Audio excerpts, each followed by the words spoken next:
आजच्या बैठकीतून हे सिद्ध झालं की शासनाच्या वतीनं मुख्यमंत्री उपमुख्यमंत्री दरवेळेस सांगतात की पीक कर्जासाठी सिबिल बघितलं जाणार नाही, परंतु काल आणि आज दोन्ही तालुक्यात बैठक घेतल्यानंतर बँकर्सनी बँकेच्या अधिकाऱ्यांनी स्पष्टपणे सांगितलं की आम्हाला SLBC असेल किंवा आमच्या वरिष्ठ कार्यालयाकडनं सिबिल बघू नका अशा कुठल्याही सूचना आम्हाला आलेल्या नाहीत. त्यामुळं आम्ही जी पूर्वीची पद्धत आहे सिबिल बघूनच कर्ज द्यायचं ही पद्धत चालू ठेवलेली आहे. त्यामुळे मला शासनाच्या प्रतिनिधींना असं एवढंच सांगायचं आहे की तुम्ही फक्त घोषणा करता आणि त्याची अंमलबजावणी करण्याची तुम्ही तसदी घेत नाही.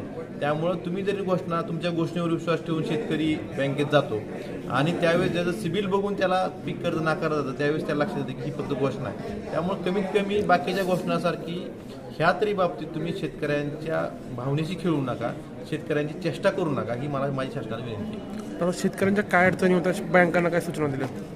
यात बऱ्याच शेतकऱ्यांच्या